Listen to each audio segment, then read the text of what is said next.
The broadcast is now starting. All attendees are in listen-only mode. Good afternoon, ladies and gentlemen. Welcome to TechGeek webinar series, our endeavor to empower techies. We believe sharing of knowledge is key to enhance our skills and grow us as a professionals. With this principle in mind, we have initiated a series of webinars conducted by industry experts to give you all a crisp insight of various domains. The topic of today's session is Entity Framework, and for this topic we have today Mr. Gaurav Joshi with us. He is corporate trainer at Winning Solution Limited. Gaurav is having more than 6 years of experience on various domains like .NET Module, C#, ASP.NET, WCF, ADM, MVC, etc. He has conducted training on C# 4.5 and C# 4.0. He has also conducted in-house training on .NET for various engineering colleges located in Jodhpur and Noida. Apart, he has also conducted industrial training on ASP.NET for different NIITs. He is a diploma holder in software engineering from NNIT. So without any further delay, I introduce you all to our guest speaker. Over to you, Gaurav. Good evening, everyone. Myself Gaurav, and today I'll be taking you across the world of Entity Framework 5.0. So in today's session, we will be discussing like what actually is Entity Framework. Fine, we would be having an overview of the different versions of Entity Framework that are available. Then we would be able to see what actually is Entity Framework comprising of. Fine, that is the key components of Entity Framework. After that, we would be discussing the different workflows that are used in your Entity Framework. And after all, we need to see how it practically works. So we would be having a look at how to perform your basic CRUD operations, that is inserting the data, updating the data, and deleting the information with the help of your Entity Framework. And after that, we'll be again having a look at the LINQ to entities, a very close resemblance to the language integrated query that we have. So before starting off with the actual thing, why to go for Entity Framework? Now, as we all are aware that for .NET Framework or for that .NET Platform, we have been using your area.NET code for data access. Now, in area.NET, writing the code for connections, maintaining your data sets, working with your adapters, working with your command objects, it was a very hectic and tedious job for us. So finally, Microsoft decided that, okay, instead of doing this thing manually, let's provide a wrapper to this area.NET architecture in the form of the Entity Framework. So if we talk about Entity Framework is an object relational mapper. Fine. Now, when we say object relational mapper, it means it provides us a gap, it provides us a bridge to gap the difference between the object-oriented architecture and the traditional programming. So even if I'm not a database programmer, I know C# language, then also I can work on my data with the help of my Entity Framework. Fine. So it provides us a set of entities, set of classes with the help of which we can directly interact with the databases, manipulate the information, and gain access to the database without actually maintaining your connections manually as we used to do in your area.NET. Right? So starting off with the components of your Entity Framework. Now, whenever we talk about Entity Framework, so as we were discussing that Entity Framework is a bridge. So now, when we talk about a bridge, there has to be two different sides of the bridge that needs to be connected. So when we talk about your Entity Framework component, in that case, the first thing that we have is your entity data model. That is the core component of your Entity Framework. Now, this entity data model is actually a conceptual model which is mapped to a physical model or the logical model. So it provides us a bridge. So in the upcoming session, we would be able to explore this entity data model, fine? And we will be able to see that how it provides us the bridging. The second part that we have is your entity client data provider that we have. Now this entity client data provider is again responsible for the communication with the data sources. Like if we compare this to your AD.NET, so there we used to have your connection and your adapters that were responsible for the flow of the data. Fine. So here, the communication of the data sources and translating your entity queries to specific data sources is taken care by the entity client data provider. Now, a very good example would be, suppose I have a C# application and I want to make that application interact with a database. Now, the question arises, which is the database that I'm using? I could be working with SQL Server. I could be working with Oracle. I could be working with MySQL. So, if I go for AD.NET code, I'll have to write or I'll have to target my data source in a specific manner. Here, that targeting is automatically wrapped with the help of your entity client data provider. Third important component of your entity framework are the object services. Now, these are the object services which are basically meant to enable the query mechanisms. So whatever the query we are about to fire, or whatever the query is being fired onto your data sources, that query is fired with the help of your object services. So we can say this object service is the main point by which we access your database, perform a task or a transaction, and get the data back. Fine. So these are the key components which make up your entity framework. Now, when we talk about these components, as we were discussing, that entity data model is the key component of your entity framework. So we need to understand, or we need to have a better understanding of what actually is this entity data model. Now, when we talk about your entity data model is basically comprising of 3 different layers. Now, as we were saying, a bridge. So we need to have 2 sides and a bridge to connect these 2. So this bridge and the 2 sides of the scenario are represented by 3 different layers of your entity data model. So here, entity data model, or which is very commonly referred to as EDM, defines the first layer as the storage layer. Now, this storage layer defines how my data is stored.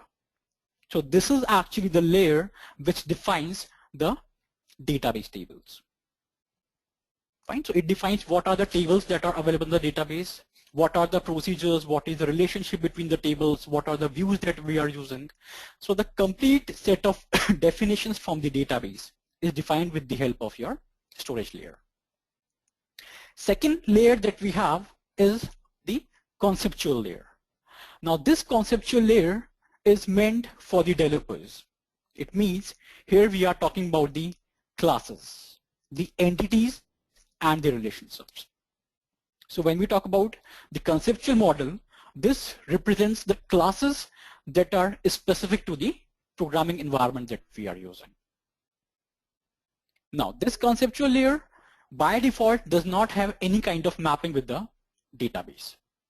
So the storage layer says that, okay, we will define the structure of the data in the database. Conceptual layer says we will define the structure of the data that will be accessed and manipulated within the application. And in order to provide a bridge between the conceptual layer that is within the application and the storage layer that is defining the database. So for this bridging, we have third layer into the picture, which is known as your mapping layer. Now, prior to Entity Framework 5.0, or you can say prior to Entity Framework 4.1, these layers were defined in separate files in your Entity Framework. But with Entity Framework 5.0 and further versions, these layers are embedded into a single file, or you can say single model, which is known as your EDMX model that we have. So we would be exploring that in the upcoming demos that we will be having a look. Fine. So basically this EDM that we have provides us a link to the physical database. And since here we have a logical mapping, so we can specify any kind of database at the backend, and my application need not know what kind of database is being implemented in my application. So when we talk about your entity framework, so again, why to go for entity framework? First reason was I don't want to write hectic code, tedious code for my AD.NET.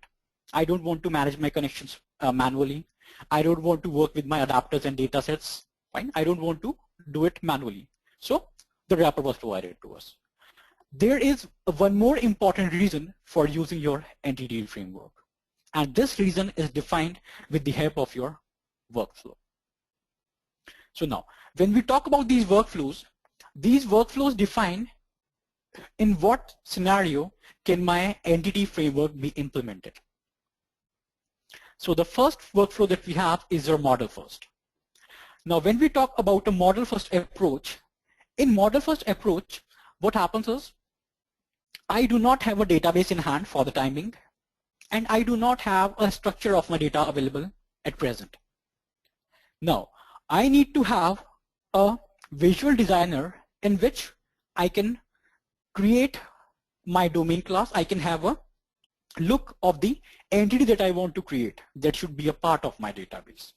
So model first approach can be used in those scenarios where we want to visualize the data that should be stored in your database. So from your visual designer, we can create a model. Once the model has been created, we can define the attributes, we can define the data types, we can define the mappings, the relationship. So that can be done in your visual aspect, in your visual designer. Once we are done with that, your entity framework allows us to generate your database scripts from the visual designer that we have created. It means that now I do not have to write the code for my database. Whatever the designing has been done in your visual designer, that design will automatically generate a script for me. Then on the basis of these scripts, our database and our tables are created. Now, not only our tables are created, also whatever the relationships have been defined in the visual designer, those relationships are also created in the form of your keys in your database that is generated.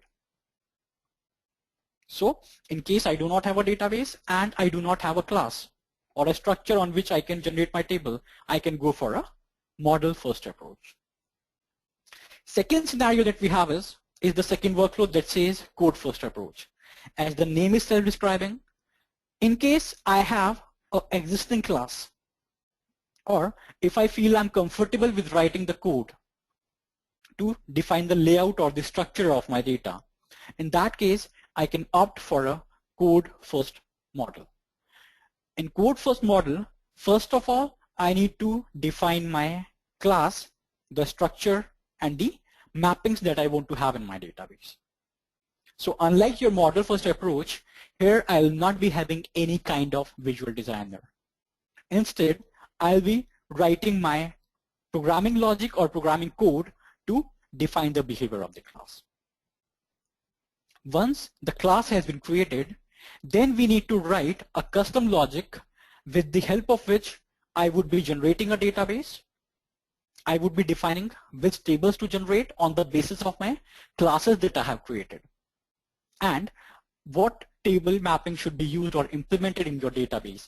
Again, that is to be defined manually.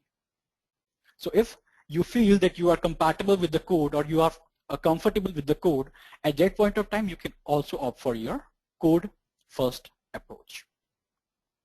Now moving on to the third workflow of your entity framework, and one of the most preferred approaches that we have is your database first approach. Now in most of the scenarios when we work with the application, our database has been already created. So in case if your database is available, at that point of time I can reverse engineer my database to generate my domain classes. Once these domain classes are generated, these domain classes would be a part of the application that I'm working on. So my entity framework will provide us with mechanisms and classes and the functions with the help of which I'll be able to work with my domain classes. And again, since we are talking about a framework, all these functionality will be wrapped under the framework that we are using. So unlike your ADO.NET architecture, here you will not have to create your adapters, create your data sets, work with your data readers, writing the code and the queries manually. So the task is much simplified and made easy for us with the help of your entity framework workflows. Now, how this entity framework works. Now, as we are saying that we need to work with the database, and as we all know, the database is actually a repository. It's a collection of tables. It has relationships which have been specified on the tables. So when we work with databases, I connect to a database, I specify the table, and I fire a SQL command on the database, or on the table rather. But in case we are talking about a .NET, about your entity framework, so here against our database, we are provided with a DBContext. Now here I would like to specify one more thing. Prior to prior to Entity Framework 4.1, this DBContext was not available.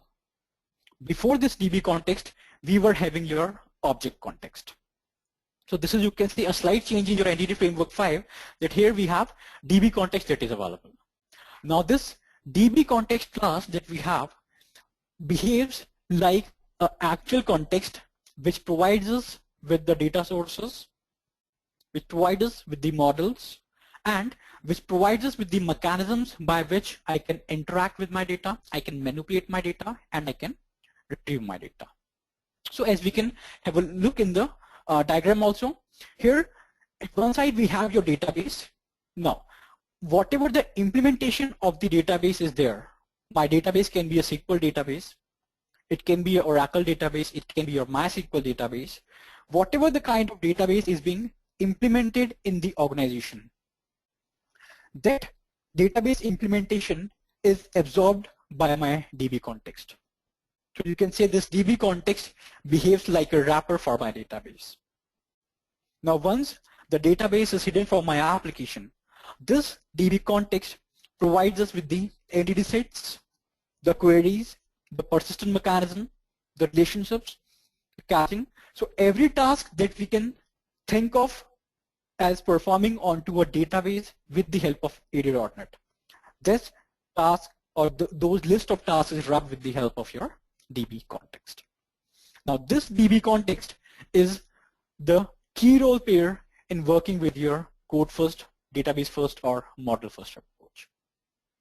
So if we are working with a code first approach, there I need to define my classes, my domain classes, and then I need to use those domain classes in my DBContext. Whereas if I go for a model first or a database first approach, then again my DBContext will be responsible to provide a mapping between the database and the model or the entity class that we are using. So this works like a wrapper for a complete set of information and the functionality that has to be exposed by the databases. So let's have a look at how to go for these concepts. So till now we were just discussing that, okay, this is the basic overview of your architecture. Now what I do is, we would be working with the simple console application in which we would be able to see your database first approach also, we would be implementing your model first approach also, and we would be implementing your code first approach also. Now, so what we are doing is, we have simply taken a console based application, and in this console based application we have added some references. So as we can see here, the most important reference that we have is your entity framework that we have added, and we have added a reference to your system.data.entity. Now, in order to work with your entity framework in your application, the first thing that we need to do is we need to have an entity framework available in the application. So for the time being, since it's a normal console-based application, this console application will not be having your entity framework. So the first task that I do is I would be adding a entity framework to it. Now again, depending on the workflow that we are using, if we are to work with code first approach, then I don't have to go for my designers.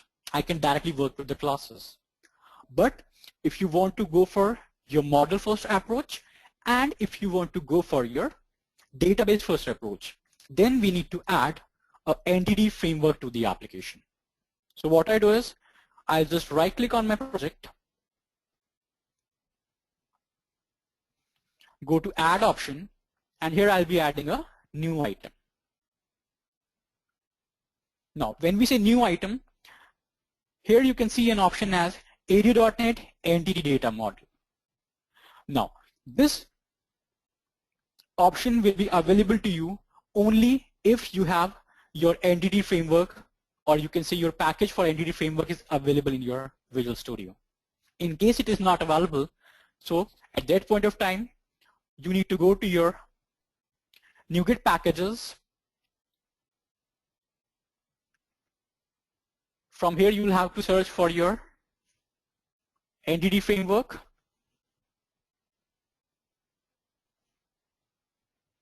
And then you will have to install your entity framework in your application. In case your entity framework is available, so at that point of time, you don't have to search for it. Fine. So first thing, we need to check for your entity frameworks. So for me it is installed, so let's go for updates.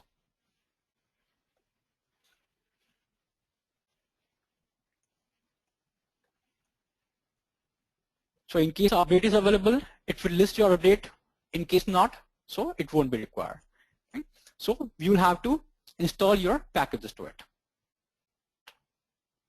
So I'll just say one thing, I'll just right click onto it, go to your add option, say new item, and since we have an entity framework already added to it, I can say AD.NET Entity Data Model. So when I talk about AD.NET Entity Data Model, I can name it as company.emdx. Now as we were saying that this emdx would be a wrapper for the layers that are available. So here you can see we'll be getting two options, generate from database or an empty model. Now, again, this option will vary on the basis of the entity framework that you are using. So for example, if you are working with entity framework 5, as in our case, so in that case we'll be getting two options, generate from database and an empty model. Whereas if you are using entity framework version 6, so here we have 4 models that are available. So you will be able to see the code first approach also directly over there.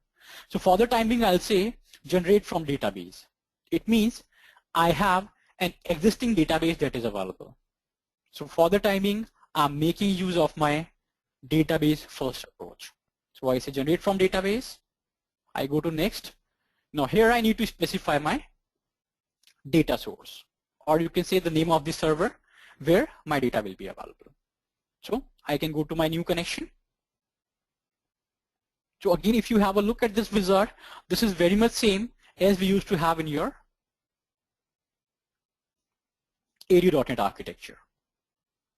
Right? So I have specified the name of the server. From here, we would be accessing the name of the database. Let's say I say gr will be the name of the database. I go for a test connection and I say okay.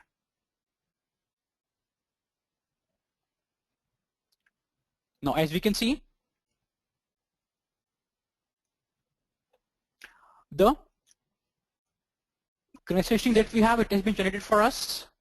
Now here we can see the metadata for the application. I'll just do one thing, I'll explore this and I'll show you to you how my logical layer, my conceptual layer and my mapping has been done.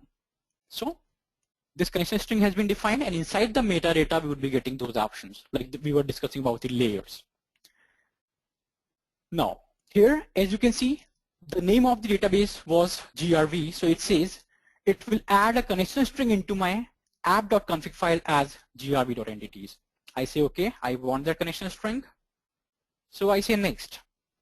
Now, whatever the databases are available in your application, in your database. So I expand my tables. I expand my schema. So here we can see we have the tables that are available. So I'll just say, okay, I'll be working with two tables, TBL department and TBL employee. Now, since this TBL department will be a collection of departments, because I can have multiple departments into this. In the same way, my TBL employee will again be a collection of employees. So here you can specify if you want to pluralize the object names that are being generated. So for employee, it will create the entity collection as employees, and for TBL department, it will generate it as TBL departments.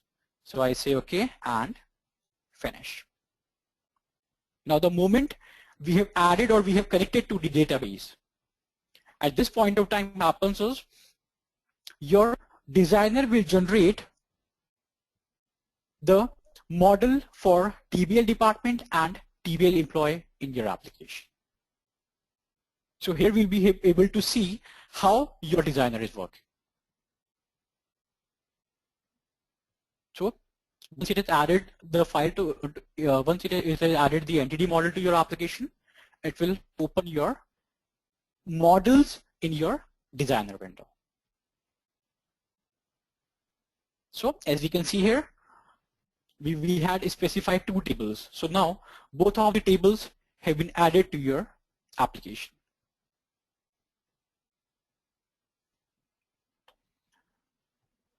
Right, so as you can see here, it is adding the entity framework libraries to my application.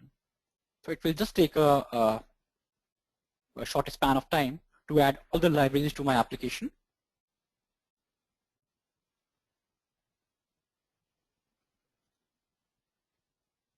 Once we are done with this, so you can see my TBL employee, and here you see the mapping also. So as we can see in the mapping, my TBL department is having 1-to-3 mapping with my employees.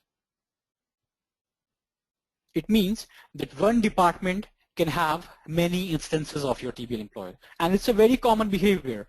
Many employees are supposed to work in a single department, right? So if you have a look at these properties, so I select a property, press F4 to go to your properties window. So in your property window, we can see the getter and the setter properties. We can specify what kind of values available, what is the data type that is being used. So complete set of values can be defined from here itself. Okay, so for the timing, I'll just save this and I'll just close this Visual Designer. So let's close this. Now, I go to my Solution Explorer, and if you have a look at your Solution Explorer, we have a company.ednx file that is available, that has been added to the project. Now this is the same file which in visual mode provides us with the designer phase, but I don't want to go for the designer. I want to have a look at how my logical layers are being separated or my storage layer is being defined. So I right click on my EMDX file, and the moment you right click on your EDMX file, what happens is it says open with. So I'll open this with the XML editor. So I say let's open this with the XML editor, and I say okay. So now in this file, we'll be able to see your segregation. So the storage content. So this is the storage layer that we were talking about. So here you can see it defines what kind of provider is being used, what is the container that is being used, what are the entities that are available, what kind of entities are these. So as we were saying, that storage layer or storage model defines the storage architecture that we are using, or that we are about to use in the application, the data store. So this is the storage model that is available. So here, as we can see, it has defined the tables that are available and to which schema these tables belong. So these tables are belonging to your DBO schema that is available. In the same way, we have your table employee that is available. Fine. Then You can see the association also, that is the primary key and the foreign key. So this is the storage layer that has been specified. Now if I scroll down a bit, so here after the storage layer, I can see my conceptual model.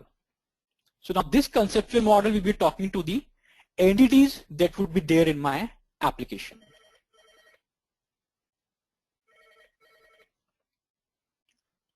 So here we can see we have your conceptual model that is available. Now inside this conceptual model, we can see your entity container that is the same name that was added to my application. We have your entities available, and entities type says within the model we'll be having table department. So it means somewhere in my application some classes have been added. In those classes some properties have been added. So if you want to explore this, so what we can do is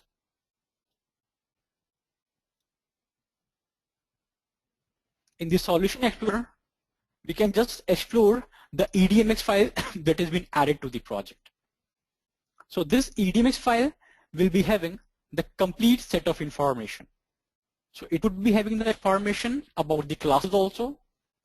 What are the classes that we are using? Right. I'll just open this entity class for us. So this is the context that we are using. So I'll just say, okay. So here you can see the context coming into scenario. So here the entity framework has generated a class with the name GRV entities, and this class is inheriting from your DBContext. Prior to entity framework 4.1, this DBContext was not here. Instead of this, we were using your object context. And then it is passing the value as name equals GRV entities. Now this GRV entities is actually a reference to the connection string that would be there in a config file for the application. So if you want to have a look at this, I can go to the app config file of my application. So the moment I go to my app config file, so here you can see section about the connection string. So we have connection string. Inside this connection string, you can see the metadata, company.csdl file, that is the conceptual model, the storage model, and the mapping model. Provider has been mapped as SQL client because we are working with your SQL database, and this is the connection string that is available. So name of the server, name of the database, and the login credentials. Fine. So you can see my entity framework has wrapped all the components for me. So this is the context that would be available. Now within this context, we have two DBSet objects that are available, or you can say properties of type DBSet. Now when we say property of type DBSet, it is accepting a value of type TBL department. Now this TBL department is actually the model that has been created for us, or you can say this is the domain entity that is available. So here we can see entity framework has also generated this class for us. So the property that has been specified as ID and name. Now if you want to see that from where these properties are coming, I'll just switch on to my database. I'll expand my database, go to my tables. So here you can see we have the tables available as TBL department, and inside this if you have a look at the columns, so it says ID and name, and for the second table that we have, that is TBL employee, again we'll be having your columns which are mapped to your models. So on the basis of the structure of my database, on the structure of my table, my classes have been generated automatically. And not only the classes, even my constraints that I'm using, the primary key and the foreign key constraint, that is the referential integrity, that is also implemented in these classes. So for that you can see here a virtual property of type iCollection. So as we were discussing, your department can have references to multiple employee objects. So this is how your classes are generated. Now if you want to work with this, so what I can do is let's go to the program.cs and I say, okay, let's see how my context is working. So you can see my entity is available, that is the context. So if you go to the definition of this, so we are actually making use of this context in the code. So I say name of this context. Now let's create an instance of it. So I say context equals new context. Now what will this context do for me? So I say, okay, context dot TBL employee. So you can see now my domain model or the class that is created or generated for me as per the table is also available. So let's go on then. I say, okay, where data equals context dot, let's go for TBL employees, not departments. Now here you can see we have got a set of extension methods that are exposed to us by the content, or you can say by the entity framework. So if you want to perform any kind of manipulation, so we can directly do it from here. Okay. So we can go for, I say, okay, let's go for tool list. Now what I do is, let's just iterate over it. So I go for a, or I'll just go for a for each loop. So let's say for each, I'll insert a code snippet for each item in data. And I can say console.writeLine. Now if I access item over here, so you can see the properties that are available to me. So I can say I'll go for my employee ID plus I will concatenate something. So I say /t, and I want to display my item dot name. So if these values are working with your database, so ideally I should be able to retrieve the values from my database, and I should get a list of the IDs and the names of the employees that are available.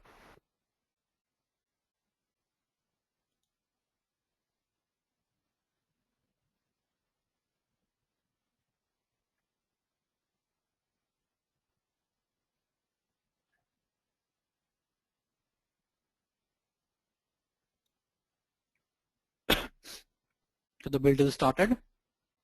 Now at the first time it will take some time to communicate to the database and all. So once it is done, it should show us the output.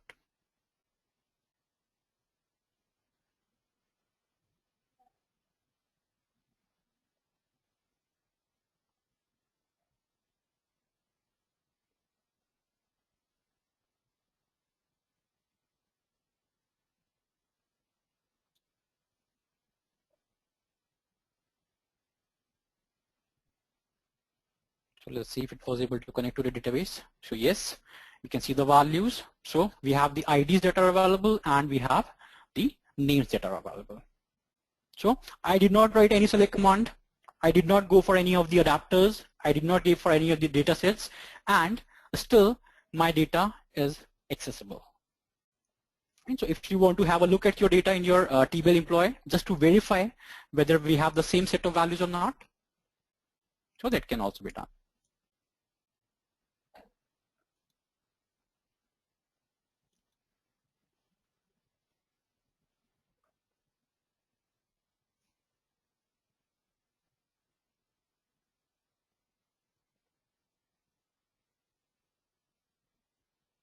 So I say select top 1000 rows.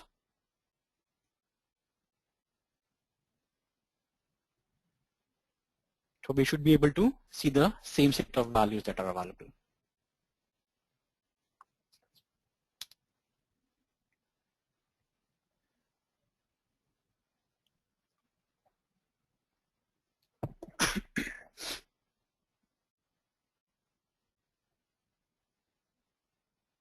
So by the time it loads, let's come back to the presentation.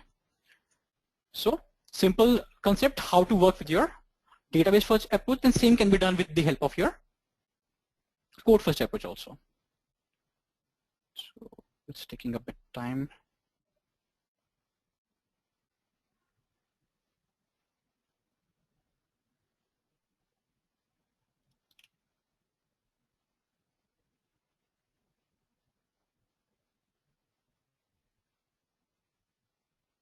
So the moment your command gets executed, you can see the same set of values, 1, 2, 3, 4, and all. Right? So up to ID 420, we have the set of records that are available. Right? Now this was basically connecting and working to it. Now if I want to insert a record, so what I can do is I'll just comment this code. Now let's say I want to add a new record to my database. So what I do is I say, okay, let's create the object of my TBL employee because this is the class that is available. So I say TBL employee emp.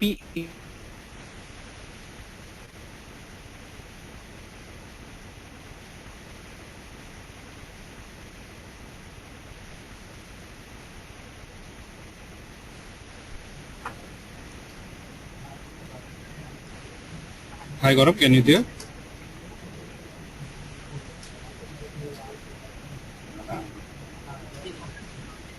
Gaurav, are you there?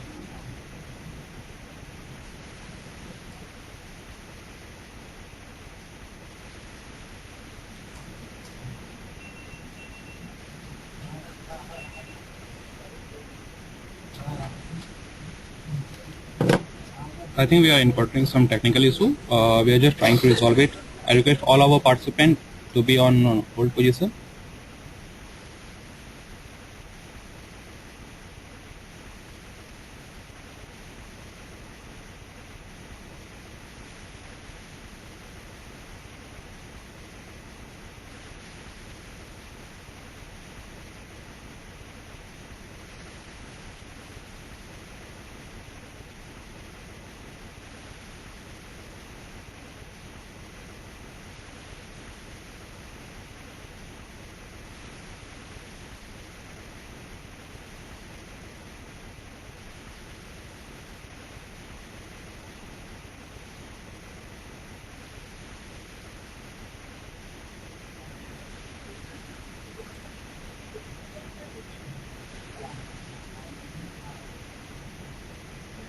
I request all our participants to be on hold position. We are facing some difficulties.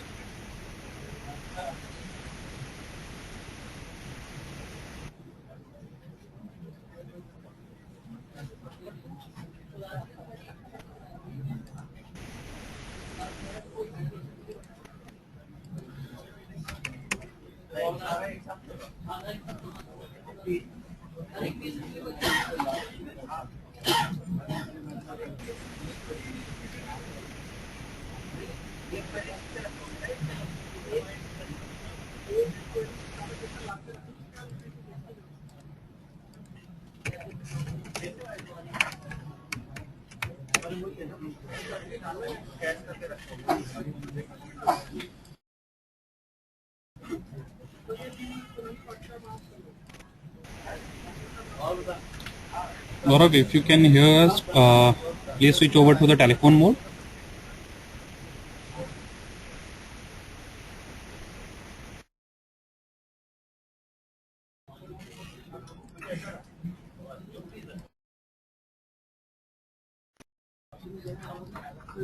We are just trying to get back our speaker. We are facing some technical difficulties. Please be on hold.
Hello? Hello? Yeah, Gaurav, please mute the microphone. Hello. Hello? Yeah, Gaurav, you are audible Hello? now. Am I audible? Yeah, you are audible. Please go ahead. Okay, fine.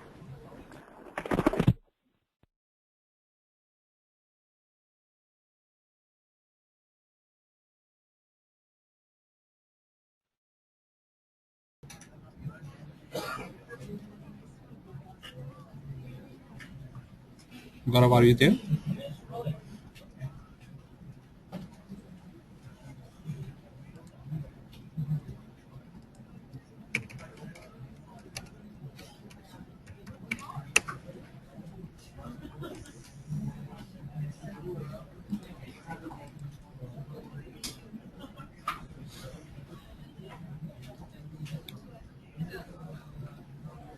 Gaurav, we are not able to hear you. Please unmute yourself.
I request all our participants to be on hold. We are just trying to get back Mr. Gaurav. We are facing some technical difficulties. We are just trying to resolve it. Thank you for your patience.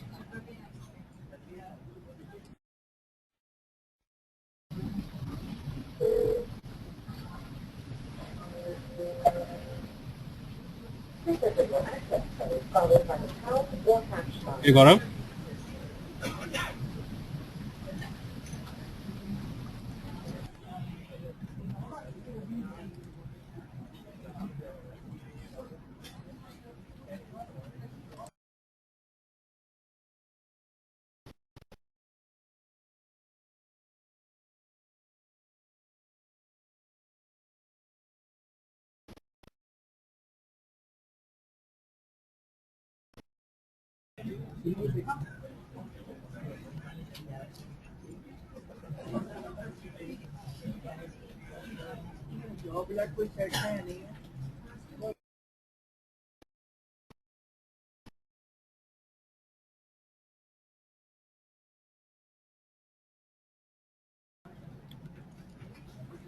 Gaurav, can you hear me?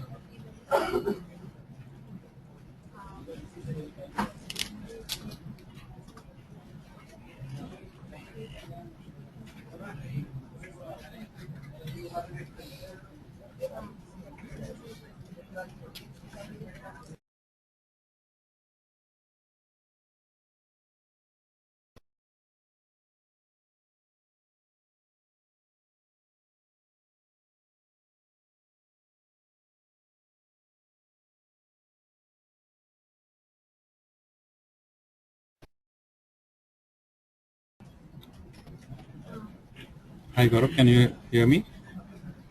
I think you have to enter the audio pin. Please enter the audio pin.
Hey Gaurav, can you hear me?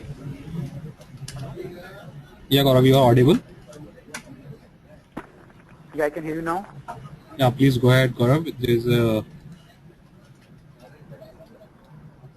Okay, so we were discussing about the creating of the new record. So what we have done is simply we have created the object of your table employee class, use the object initializer. So where what we have done is we have specified the values.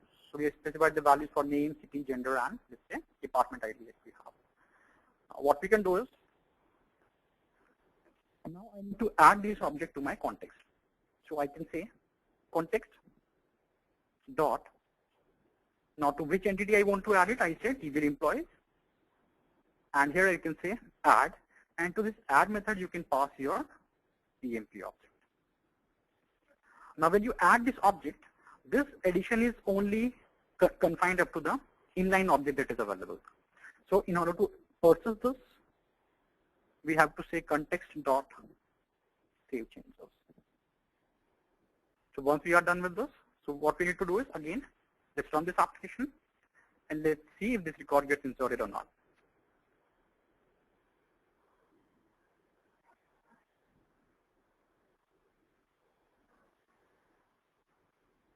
So let's check the value that we have inserted.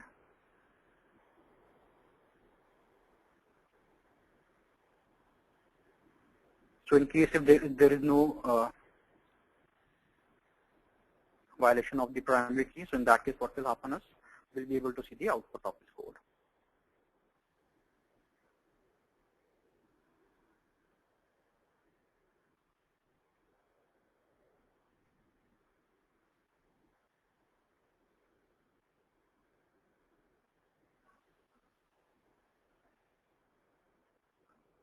And in case if there is a primary key violation, so we might encounter some kind of exception that is all. So let's see.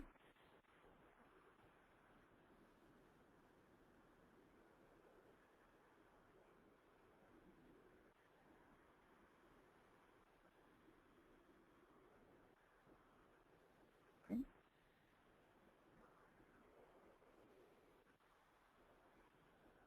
So let's see. We are unable to save that, so there, it means we need to save the value. So we have specified the value for name, city, gender, and department. So we have So we did not specify the employee ID. So we had to pass one more parameter over here. So let's see, employee ID equals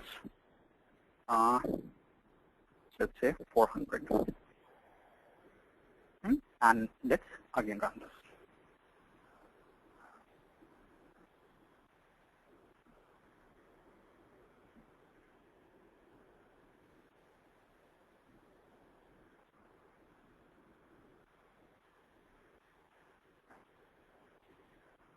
So once we are done with this, let's go to the database. So last record that we have is 116.420. I'll just execute this query again, and you can see the record over here. Fine. So it is simple. It is simply accessing the classes, providing the objects, working with that, and we are done with the basic insert operation that we have.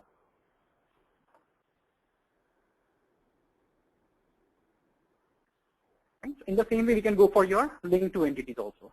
Now, as we were discussing, the language integrated query is designed to work with your data. So again, without even having the knowledge of your SQL, we can work with your data. So link to entities is again an approach to make your language integrated query work with your entities. So in that case, we have two approaches that are available. So first approach that we were using in this case,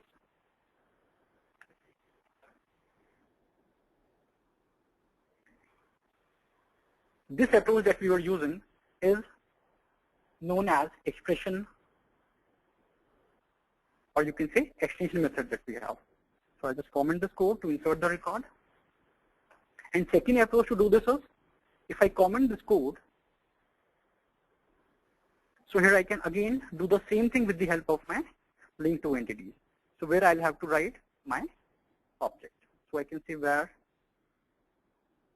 from D in context dot TBL employees.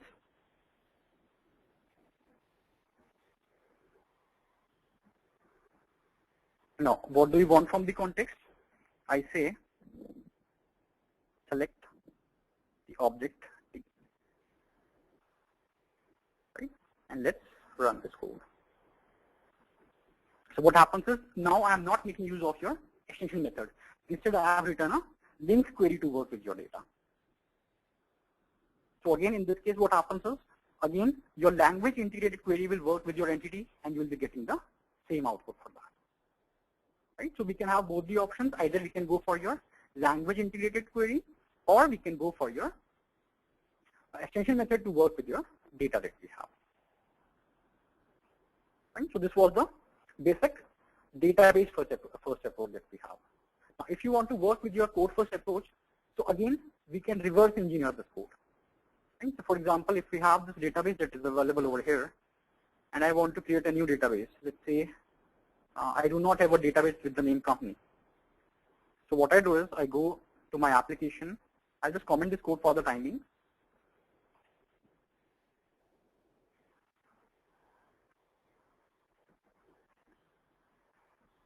And here I define a class. Let's say class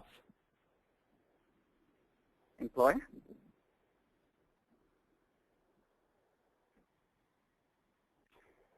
And within this class, I define some basic properties. Let's say employee ID, and let's define one more property of type string as EMP name. Now I want that for this class my table should be generated. So now we have this class available. Now I need to define my DB context. So I create one more class, let's say public class EMP context, or let's say public class EMP DB, and I say this class will inherit from my DB context.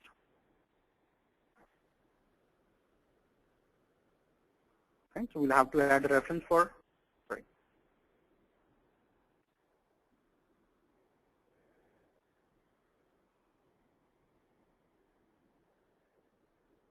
So let's add a reference for system.data.entity.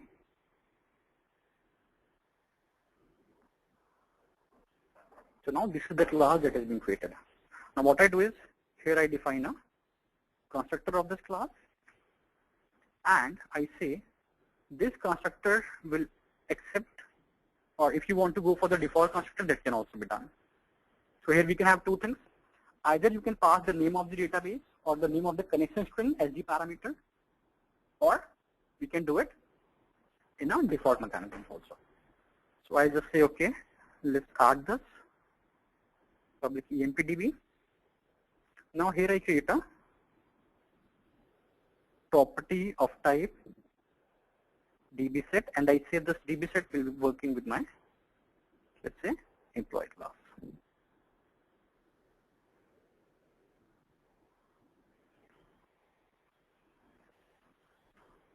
Fine. So once we have created a DB set, now in this case what happens is, since I'm working with my EMPDB, I need to define the database for this. So I'll just do one thing. I'll remove my company.edmx, that is the entity framework that I had, so that there should be no context that is available. I go to my app.config file, and here you can see we have a connection string that is available. Right? So I just do one thing. I add a new connection string over here. Name equals, and I specify the name as my entity. And from here I can copy the connection string. So I can just say copy this complete set of code, paste it over here, and the code which is not required, I'll remove that. Right? So I'll just define the information about the server that I'm using. So I just define the data source, and I'll just define the, okay. So we have data source equals co-LINQ PC, initial catalog, initial data security. Mars property is not mandatory, so we can omit it for the time being.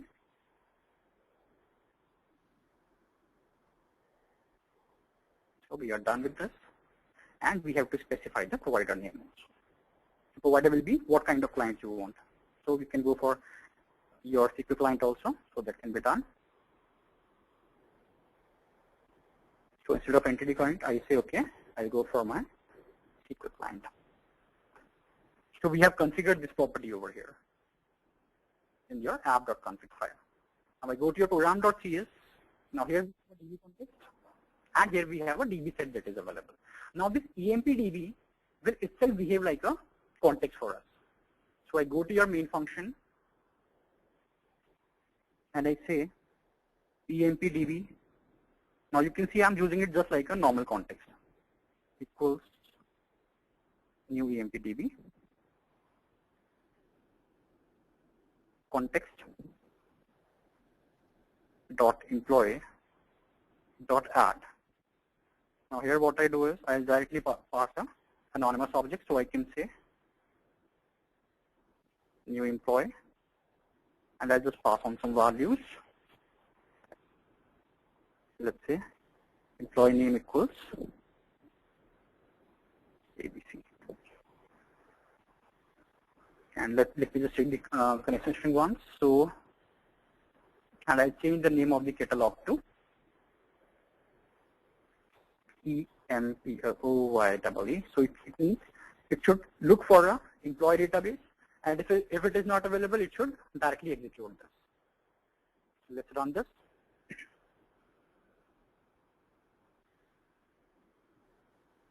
So for the time in my database, I do not have any table or any database with the name employee.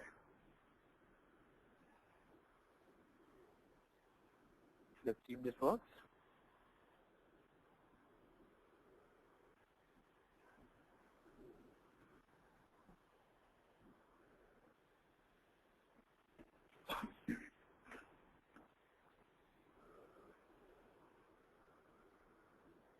Okay, I go to my database, refresh the databases, expand it, and here you can see my employee database has been created.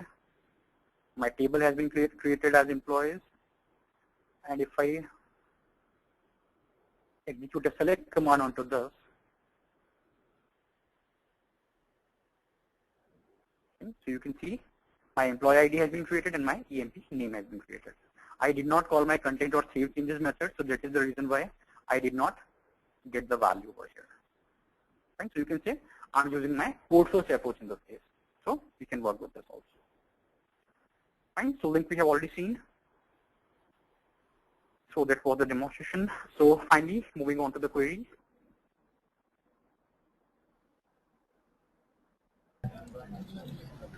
Thanks, Gaurav, for such an insightful presentation on Entity Framework. So I request you to please go to the question tab. There you can see a lot of questions there. So it's a request.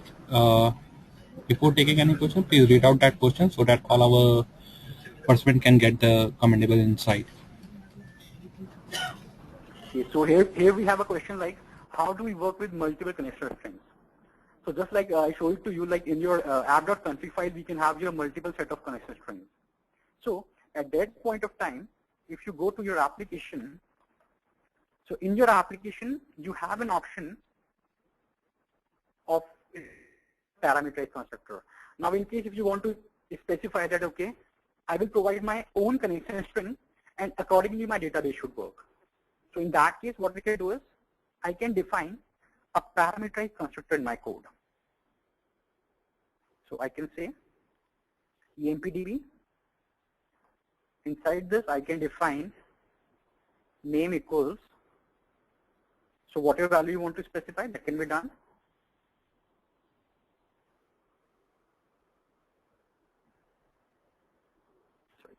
Here we have to define a string variable. So I just define a string parameter of type connection string.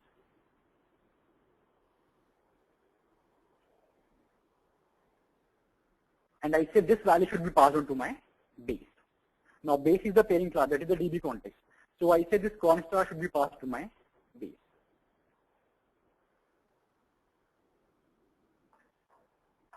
Now what happens is, in this case, while initializing your context, you can specify the connection string to your database. For example, in this case, I just do one thing, just to have a look. This was the connection string that we were using, right? And the name was EMPDB. Now here what I do is, I just copy this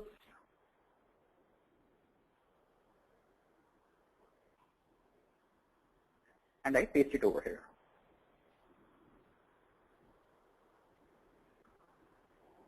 Now I change the name of this to, let's say, XYZDB. And I change the name of the database also. So let's say, for this I want the database to be XYZ. Okay. Now I go to my program.cs where I was working with that. Now here I say name equals XYZ. I just cross check the name because the name has to be same, whatever we have specified in the connection string. So it was XYZDB, so I'll just copy this from here. I will go to my program.cs and here I can specify the name property. And I can also say context.save changes. So now here you can see in the parameter I have specified that I would be working with this connection string action. Okay. So let's run this and let's hope so that it creates a separate database, or it works with a separate database for us now.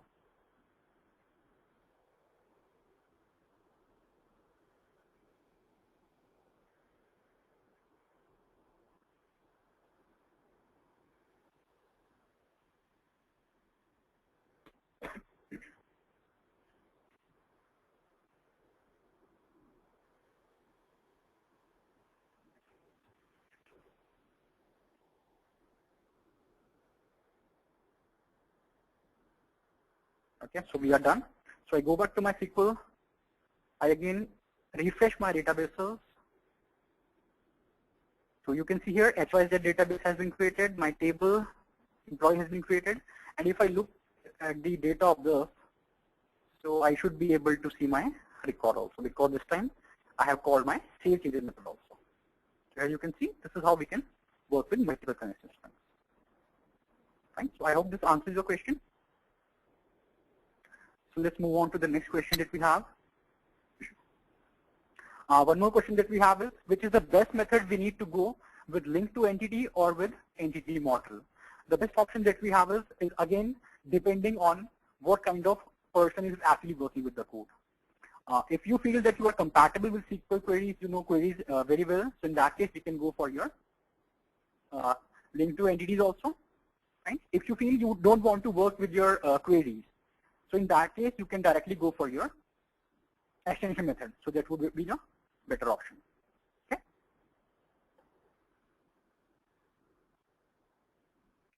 One more question that we have is, if I change my DB structure, how do we sync that with my entity model? Now, in case if you are changing your DB structure, so I'm sure you are talking about changing your database at the backend. So in case if you want to change your database at the backend, at that point of time, you will just have to configure your provider for the application. The underlying changes will be absorbed by the class that is available. So there we don't have to do for that. There we don't have to go for any of the changes. Your working with the entity and the context will remain the same, exactly the same. So just, for example, if you are working with Microsoft SQL Server and you have defined a connection string for that.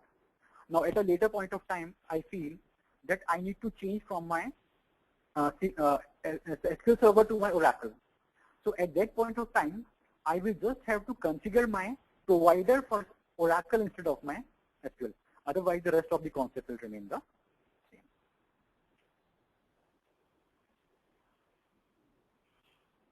Right? I hope that answers your question. So again, we have almost a similar question like how can I connect to Oracle DB using NDD framework?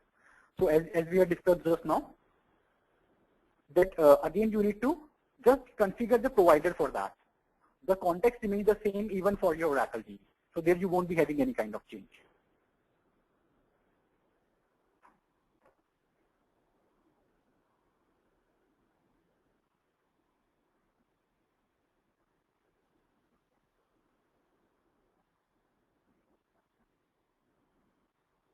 Okay, so next question that we have, let me just go for advance.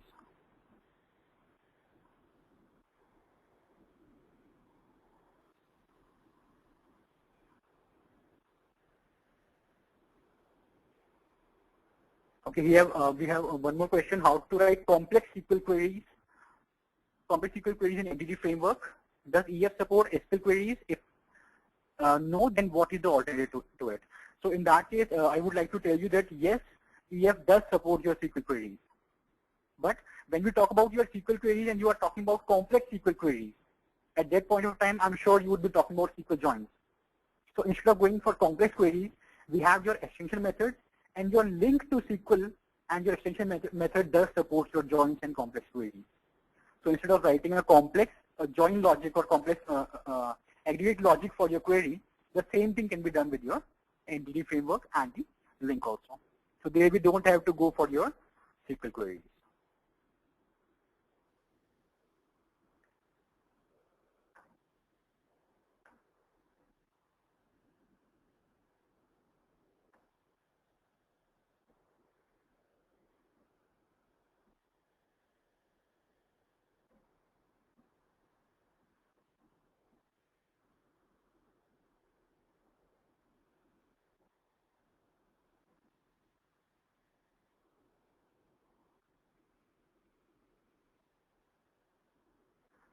So I think this would be the end of the session for today. So I would like to hand over to the moderator. Thanks, Gaurav. I'm really thankful to our guest speaker for conducting this webinar and taking so many questions. It was indeed a great session. I would also like to thank all our participants for making this webinar a success. The recording of this webinar will be available on our website, that is techgeek.com, as soon as possible. Thank you all. Have a nice day. Have a nice day, Gaurav. Thank you.